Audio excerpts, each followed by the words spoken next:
Hello and welcome. The goal of this podcast is to get listeners connected with others in the sports industry because they say it's all about who you know, and now you know us. Well, hello and welcome, Constant Sports Podcast viewers and listeners. Today we are joined by Jake Whiting. Thanks for stopping by today, Jake. Of course, thanks for having me. So we are going to do a little bit of a background for the listeners, hear about Jake, and he's been working in the sports industry for a while now. So Jake is a former Division I collegiate athlete with over 10 years of sports marketing experience. Jake has also worked in the event management, project management, developing campaigns in the sports industry, entertainment industries, along with he earned his bachelor's degree in marketing from Quinnipiac University, also with his master's degree in sports industry management from Georgetown University. And then Jake also, as we were talking to a little bit before we started the podcast, he has a photography company here called Fifth Edition Photography, where he's heavily involved in sports photography in the local Southern California area. So I'm sure we'll talk about that a little bit more as we go. But anything you want to add or touch base on? No, I think you kind of covered it there, Connor. So I appreciate the intro, and I'm happy to be here and get talking about networking in the sports industry. So feel free to kick it off. Great. Yeah, appreciate it. Thanks again for coming on. And so we'll just start out kind of with your education and what made you kind of want to get your master's at Georgetown? Was it specifically for the sports, industry, or did you have other programs you were looking at? Kind of give us the background on that. Sure. So as a graduating senior from Quinnipiac, I knew I wanted to work in sports, and ended up at a sports marketing conference, actually hosted by Georgetown at the time, called the Sports Marketing Event Management Conference. And they had a panel talking about the program. It was relatively new at the time. And so I applied to it, actually didn't get in the first time. Started working at Reebok in Fenway Sports Management shortly after that. So I built up my resume before applying again a few years later, and ended up getting in that time. So it was kind of one of those things that worked out, and worked out for the best for me. Yep. So just resiliency and obviously building your resume obviously would help, like you said, getting that second acceptance in there. So that's a good story there. Excuse me. And then what was your biggest takeaway from Georgetown, or just I guess in your time in the program? Sure. I mean, the program was amazing. It's Georgetown. You're right in the heart of DC. It was such a fun place to be. The program itself was top notch, but it's funny. I don't entirely remember all of the classwork and some of the program, but the biggest thing for me was certainly the networking, and the confidence building that came out of it for me. It was, all of the professors were adjunct professors working in the industry. All of the students were either in or getting into the industry. So it was just a great Right. place to network, meet people, learn the ins and outs of the whole industry. And it was just a really, really good time. Yeah, no, I agree there. And as a recent graduate, I think I echo that kind of same sentiments where it wasn't so much about the schoolwork per se, the Yeah, homework. It was more just who you're meeting and the speakers coming in, people you can connect with. And I think most can agree with that. That's kind of the reason you go to get for your sure. master's. You know. And then speaking of that networking line, were there certain events, certain socials that you went to at Georgetown, and then have you been able to keep those relationships up within the past 10 years, and how have you done that? Yeah, so it was an interesting program. You could either do it as quickly as a year or up to 5 years. So you Okay. constantly had different students at different points in the program. So every semester it was turnover in and out, people finishing, Mm, just starting, which is kind of nice though, because you got to meet more people that way. And I've definitely kept in touch with a few people. Definitely a few professors you check in with from time to time, see how they're yeah. doing. They check in on you, which is always really nice. But yeah, no, I've been able to work with a few people now with my role at Ogio, Seattle Kraken, NFL Okay. Players Association, PGA Tour, PGA of America, just to name a few where fellow graduates are currently working that we've worked together. So it's been kind of nice to keep in touch with them and work with them again outside of the classroom. Yeah, no, that's cool. And that's kind of one of the things I'm looking forward to is I go on my careers, in 10, 15 years to kind of reconnect and see who's where and how that's all going to play out. Yes, I'm looking forward to that as well. And then how have you seen your master's degree since you've obtained it? How have you seen that, I guess, in your career has been beneficial? Do you, do you have employers asked you about it, kind of that type of stuff? Sure. Yeah, I think, it's not something that comes to first, top of mind when I'm applying to places. Hmm. But it definitely comes up. It's usually asked about more frequently than my undergrad, Yeah, just from a separator in other applicants to positions and things like that. So I definitely think it's helpful. I don't think it's the be all end all. yeah, It definitely, I think, also has given me a lot of confidence in applying for jobs and in my hmm, career, being able to say, yeah, I did my master's. It's Georgetown on the resume. So it's definitely it's super helpful, but I wouldn't say it's a necessity. In sports, it's such a tight knit community. It's really more about who right, you know than where what school you went to. Because every job you end up, you get kids and fellow coworkers that didn't do masters. They didn't yeah, necessarily go to the top name undergrad schools. So it's helpful, but not you know it's not a requirement by any means. yeah. No, yeah, of course, and like you're saying, it's more just kind of putting it on the resume, and so you can Hmm. show the future employer, like, hey, I did this extra, kind of work to get where I am, and that type of stuff. Yeah, it's also just a great thing to be able to talk about your experience, the people you met, the teams you worked with. Hmm. So just from that standpoint, it's more fodder during the interviews. Yeah, no, yeah, I'm with you there. And then so as you kind of went through your program there, and then why did you get into the sports industry? Why, did you want to be you were a hockey player? Did you want to be a pro hockey player? And then you turned to the sports industry. Kind of how'd that come about? Sure. So born and raised in Boston, sports are your life. You Yep. breathe sorrow with the Red Sox and the Bruins and the Pats for years, but we've been lucky enough with them for the last decade. So sports is always what I wanted to get into, and I played sports my whole life. Um, Early on, I knew quite quickly that the chances of getting a pro contract was very, very, very slim. So I started to look for ways to get involved. I worked for a travel baseball team when I was in high school to try and get the feel of working in a front office. Hmm. And then when I went to Quinnipiac as a student, initially I was a team manager for my since freshman year, just to be involved with the team, get involved, see what it's like, do the travel arrangements and video breakdown and recruiting, sending out flyers, things like that. And was lucky enough to walk on my junior and senior year as a backup goalie, which was an incredible experience. So from the get-go, I knew I wanted to work in sports. It's something I live and breathe, and I've always wanted to be a part of. And so, kind of just unfolded that way, and made sure that I was looking for opportunities and talking to people and getting to know people. But definitely, a dream come true for me. And some of the organizations I've worked for, some of the top names in sports. So it's been a very lucky, humbling journey so far.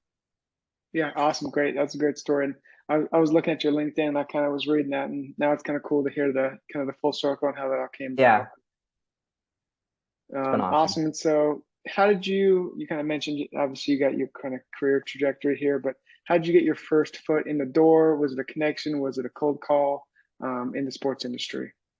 All connections to kind of get your resume at the top of the pile. I Hmm. won't try and hide that. That's kind of what Yeah, you have no, to yeah, do in sports. yeah, But you have to have the resume, the skills, the personality to back that up. Getting your name to the top of the resume list is only going to get you so far. of course. The travel baseball team family. My brother played in the organization, and I got to know the owner of the team. I had a connection, get my name to the top at Fenway Sports Management to kind of get my foot in the door there. But again, you have to kind of do the work and um, prove yourself. Otherwise, it's that connection's no good. So connections are step one, but then again, putting in that hard work and showing results is key. Yeah, no, it's huge, and like you said, the name or who you know can only get you so far. Obviously, Exactly. unless it's like the Carolina Panthers owner, that's different. But to get to the top, and then you kind of got to do the rest of the legwork. But it's the networking, it's the connections, it's who you know, and how you can utilize those connections to get you in a strategic position to then move forward. For I think sure. is the critical part. And so how let's say we have a student, he or she just graduated, with a master's or what have you, and they have a connection that got them to the top of, the resume list. Yep. How do you, what do you have any keys or tips as they're preparing for an interview? Or what are some things you did when were being interviewed by Reebok and the Fenway Sports Group, stuff like that? Sure. It doesn't help to come in and be like, I love baseball. I really want to work for the Red Sox. I love the Red Sox. Every single name in that Right. pile is Yeah. the same way. Yeah. So I wouldn't even bother bringing that up. It obviously you're going to love the sport or the team if you're applying there. Oftentimes there's, even at Ogio and Callaway where I work now, there's people that don't play golf, but are there and Yeah. doing a really, really good job. So it's not always necessarily the best fit if you're a fan, because you're not going to end up loving working there necessarily. But no, some things you can kind of do is look at the about page, or the job description, see different buzzwords they're using, see if you can kind of hone in your cover letter, about their brand ethos, and show that you'd be a really good cultural fit. I've just found that a lot of hiring managers will hire people that they like and or think will be a good fit for the company or their team, rather than the smartest, the most, talented employee, because some of those hard skills can be taught. It's a lot of the soft skills Right. that can't necessarily. So just trying to like find, ways to connect with the brand, show that you're the type of applicant that they're looking for. I think those are two, some big ones. And then also I think just trying to like connect with your hiring manager, Yeah. thinking of ways that you can, before you even get in, or show them that you are the applicant, pretend that you've already gotten the job, come to them with a few ideas, show value in yourself. Don't worry about them stealing your ideas. They're not going to do that. They're big organizations.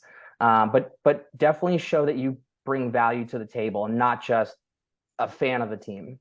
Right.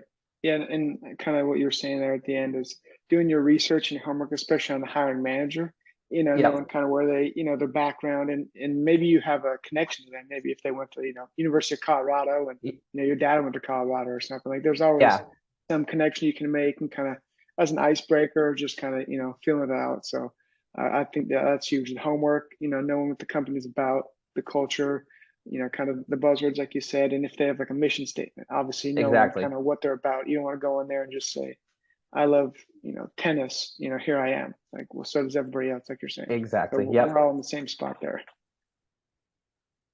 Yeah, so that's huge as for the listeners out there that are graduating, going into that those are some important tips to use. And then as you're in your current position, you're the marketing manager. What do you enjoy most about your profession? I guess just as being a marketing manager currently. Sure. I'm going to skip through some of your questions that you sent over previously, because these are Uh, kind of all embedded in there. But yep. I kind of love the fact that every day is a little different. Ogio is a small team. We've got about 12 to 14 total head count, between the product side, marketing, and sales. So you wear a lot of different hats, and I kind of love that Mhm. about it. You're getting to do press releases, you're getting to do content creation, you're getting to do photo shoots, you're doing I focus a lot on partnerships as well. So it's really every day is different. You're always doing different little activities, different things. So I think that's Mhm. one of the best parts about where I work now in the sports industry.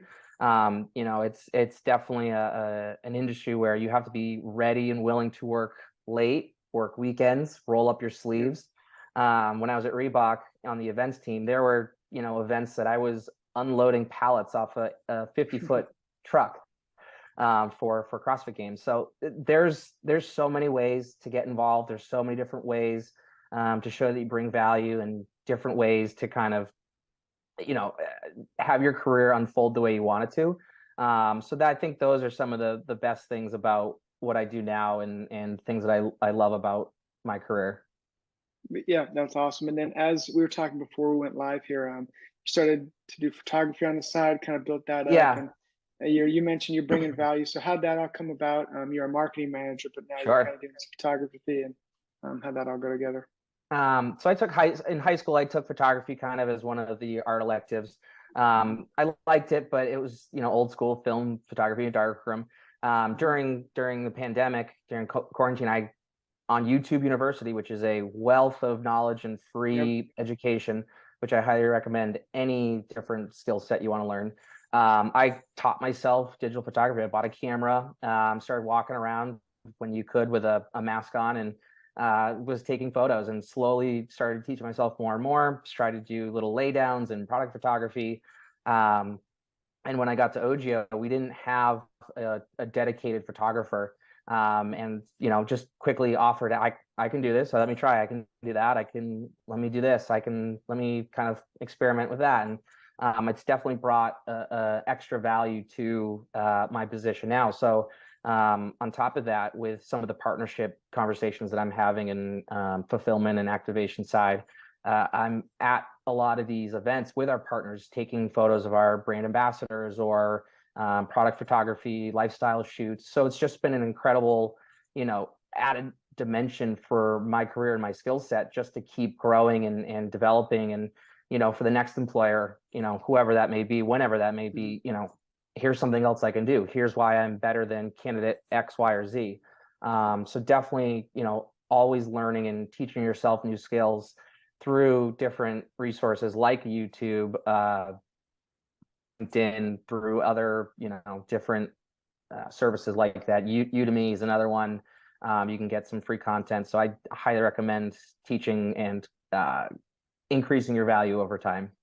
Yeah, of course. And just to echo that, I think, kudos to you to kind of find how you could bring value. And I'm sure that that's, your employers and the bosses are looking at that and like, well, look what Jake's doing. And that's just awesome. And anyone that out there, there's always something else, you can do. You got to focus on your main job. I think there's always some sort of angle you can kind of bring in, whether, Exactly. how you can bring value. Don't go out and start, some random thing and try to bring it in. That's not going to, mix well, of course. But Exactly. It's got to balance with your day to yeah, day. yeah, it's got to fit in with the job you're doing and to make that work. So yeah, you kind of mentioned your day to day, so just wearing a lot of hats, going through that. But is there a certain routine, certain like you wake up, do this, or is it like you said, just kind of you got check marks and things to do, or how does that work for Sure. you? Um, I'm also, it's funny, I like wearing a lot of hats and having flexibility in my schedule, but I'm also very routine based. Hmm. So I always kind of try and wake up at the same time, do the same stuff in the morning, get up, quickly check my email, make sure there's no, fires to put out, Yeah. have a cup of coffee, head to the office, and then kind of start my day, clearing the inbox, getting through some of the quick, easy things from the night before. Hmm. We have a market manager in Europe, so there's 6 hours ahead of us. So Oh, wow. there's certain things you can get done quickly and check off the lists. The other thing to note is I'm a big list guy. I love that tactile feeling of Yeah, crossing just things crossing off it the off. list. Yeah. Yep. But kind of just going through and setting my schedule throughout the rest of the day, what I want to accomplish that day, what I have to get done by the rest of the week. Communicating a lot with my coworkers and my boss of, hey, what's priority one, what's kind of can be put in the back burner, and just kind of making sure we're progressing and hitting timelines. The other thing that I do a lot, and have been doing more and more, is blocking off my schedule for myself. So I'll Mm. put in a little meeting invite for myself, put an hour in there and say, all right, I'm going to take care of our US ski and snowboard partnership, and I'm only going to focus on that. Just yeah. It's really easy when you're multitasking. It's funny, everyone says you can multitask, but it's you can't actually. You're focusing on one item at a time. Right. You just go back and forth between it. So I try to really just do nothing but partnerships for US ski and snowboard for 1 hour, and Hmm. then the next hour I'll go to the next one, or I'll start working on that press release I need to work on. So I found that that's actually been very helpful to segment and block my schedule, Yeah. just to again to keep you focused. You set parameters for yourself. All right, I'm going to stick 1 hour. It's a very 6-second video type mentality here now and with millennials and Gen Z. So if it helps force you to focus on that one item for that 1 hour throughout the day, Hmm. great. You'll have a better Perfect. focus, better concentration, and I've just found a lot of success in doing that. Yeah, no, I'm with you. It's the calendar and the routine. I'm a cross off type of guy as well. It's so important because especially with today's, there's always news or stuff coming in, flood your inbox, flooding the internet that you can just be shooting around all day, and then you look up and it's 5 o'clock, and you're like, well, E- I just missed out on all the stuff I was supposed to do because I was bouncing Exactly. around, and you never actually finish anything. You just kind of are checking things off. So yeah, I'm all about the check. I put some boxes and check them off, and I'm all for that. In the day to day life.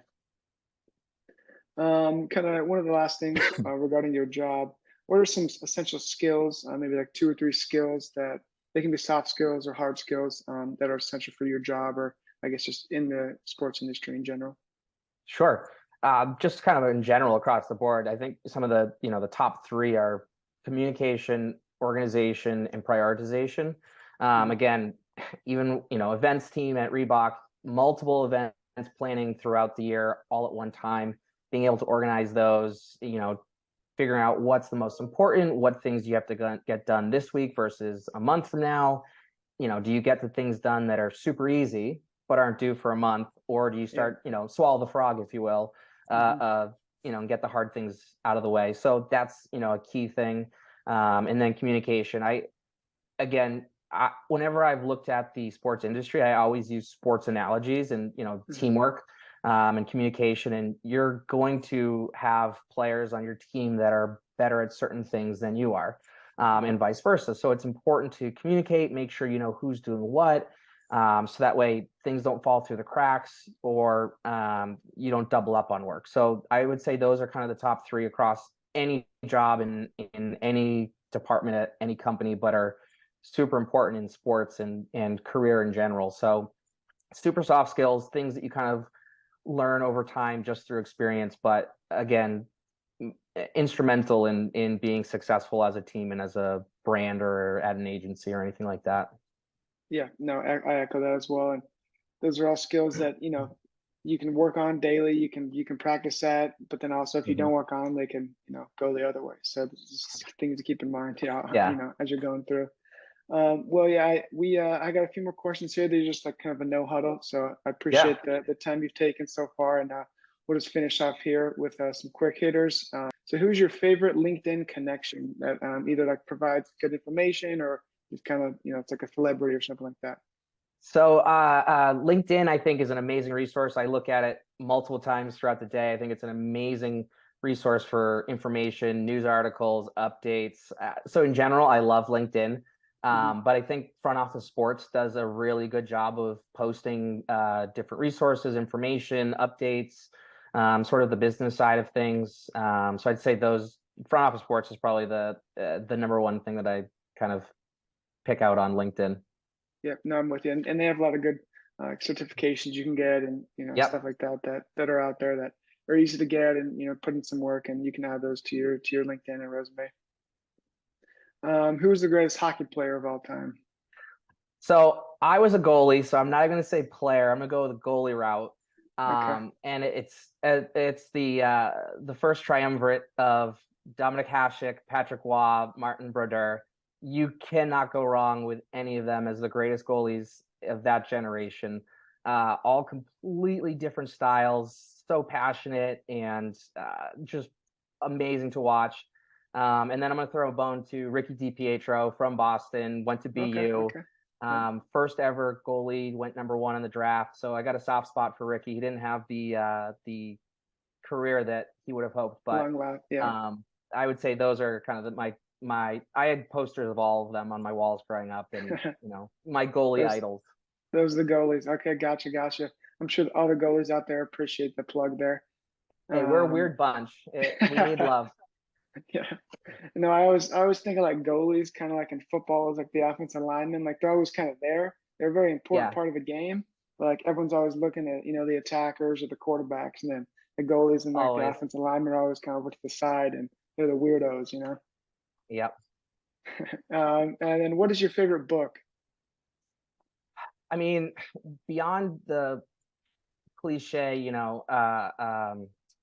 Brave New World or Catcher in the Rye, Hmm. uh, I've actually been getting back into reading a lot, and just finished a book that I loved, and I would also recommend it for anybody listening. It's The Last Lecture by Randy Pausch. It's Okay. about a professor who had, it's true, he was dying of pancreatic cancer and wanted to leave a testament to his kids, who were gonna, were very little when he died, but Hmm. very digestible, short chapters, very relatable leadership skills, life lessons that he kind of learned along the way. Highly, highly recommend. It's kind of just re-inspired me. I read it just before Christmas, so Okay. definitely recommend reading it. It's a great book. Yeah, good to know. I'll add that to the list myself as well. What's your favorite marketing project you've worked on? It can be with OGO or I guess just in Sure. general. Uh, so so in the events world, when I was at Reebok, there were some incredible events we got to do every year. CrossFit Game was such an incredible project, doing I different bet. activations, building out a 200,000 square foot retail booth, doing the formatting's changed from year to year now, but we used to do 3 weeks in a row of CrossFit semifinals leading up to the games, same kind of build, but that was always a blast and fun, and the travel was great. Another one I got to do was our global brand summit meeting in Barcelona with all of the Reebok accounts. We took over the W Oh, nice. Hotel, did build outs in all the rooms based on market, different size of shop and shops. There was a fashion show and general session. There was a fitness event, a closing party. So again, those Yeah. events they're a blast. They're a ton of work. You lose a lot of sleep. You're dirty, sweaty, cranky, but they're so much fun. And to see, these ideas stretch from ideas on a piece of paper to these massive events where people are having a great time and Yeah. enjoying themselves, and a big part of the business objectives. It's really kind of rewarding to see. Closing in, what advice would you give someone who is just starting a career in sports? Okay, so this one I can speak to from experience, and it has actually worked for me and got me where I am today at Ogio. Perfect. Um, as you're getting ready to graduate or for your next job, um, go on LinkedIn, find somebody that has a similar title that you would like to have, Hmm. works at a brand that you want to work at, send them an invite. Don't do the little generic, I'd like to connect. Put in there you'd like to connect, that you like their career, you'd love to chat with them, take 10, 15 minutes of their time, set it up like a informational interview, offer them Okay. a cup of coffee if you need to. Um, Reach out. People in the sports industry love helping other people wanting to get in the sports industry. They love chatting. They love, paying it forward. Um, it's actually how I got to Ogio 2 years ago. I reached out to a marketing manager at Ogio, said, Hmm. hey, I'd love to chat with you. We had a 30, 40-minute talk. A year later, a job was posted. Then the pandemic happened. But then after the pandemic, sort of, it's not really over, but um, a job opened up. Reached out. He put in my name for the interview, and now I'm a marketing manager at Ogio.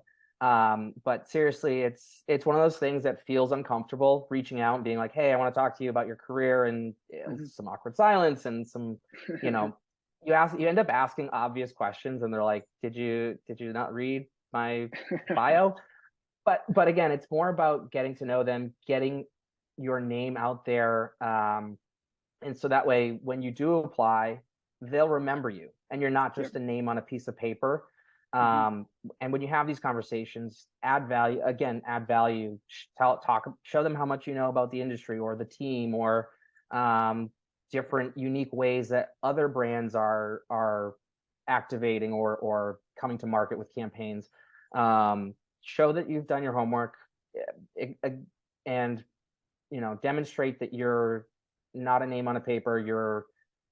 You never know. It's one of those Yep. things where they might not be able to do anything for you right now, and you don't want to ask Hmm. them to do anything for you right now, Yeah, I was because just gonna say that. Yeah. yeah, don't go into this thinking to, hey, and I'd love a job. Don't Yeah. even bother asking. Just say thank you and wrap up. And Yeah. then, as you see a job open in the future, that's when you can be like, hey, we talked about X, Y, and Z. I'd love a chance to work there. What's the culture like? So it's a great way to learn about people, their career trajectories, how they got to where they are, about the brand, the Mhm. culture, all that kind of stuff. That's the number one thing I can recommend people looking to get into the sports industry do is just reach out, get to know people, network as Yep. much as you can, get out of your comfort zone, take 5, 10 minutes. That's all it takes. Yep. No, I'm with you there. And one thing I'd also add is that I would say it builds your skills, your communication skills, your networking skills. Yeah, Just reaching out and talking to some random person you ever met too. And it works for both ways. Like if you're you're gracious enough to talk to me in the podcast for where sure. it's building your skills, it's building my skills, and also I think it's just huge just in the networking kind of whole realm itself.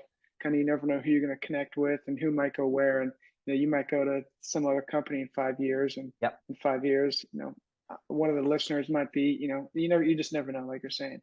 You never know who you could exactly. be connected with or who's connected to who. So, and you might Yep. as well just kind of plant the seed and, keep planting the seeds and keep working at it.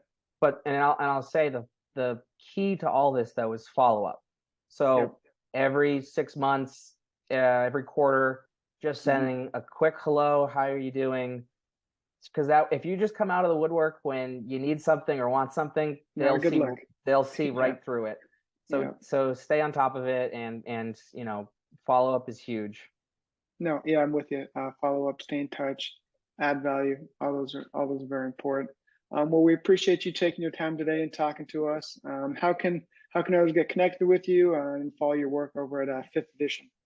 Sure. As we've just been talking about, reach out on LinkedIn, Mhm. send me a note, say hello, let me know how you can help. Find me on Instagram. My photography Instagram is at fifth underscore edition underscore photos. Do a lot of sports stuff. Been doing some photography for Ogio. Reach out there, send me a DM. However you can reach out, I will respond. I'm not one of those people that will just ignore notifications. So happy to help. And again, Connor, thanks for having me on here. It's been great to kind of talk through all of this with you, the sports industry, my career. Again, always trying to pay it forward and help others kind of get into the industry and on their sports journey. Yeah, no, appreciate it, and I can confirm that he was very responsive when I reached out, just randomly reached out and said, hey, I was looking at your career and your LinkedIn, and you messaged right back and connected. So yeah, we appreciate it, and we're looking forward to following you in your sports journey and to see the cool projects and things you're doing over there at Ogio. So Appreciate appreciate it. it. Thanks again. Hey, you know what they say. It's all about who you know. And now, Jake Whiting.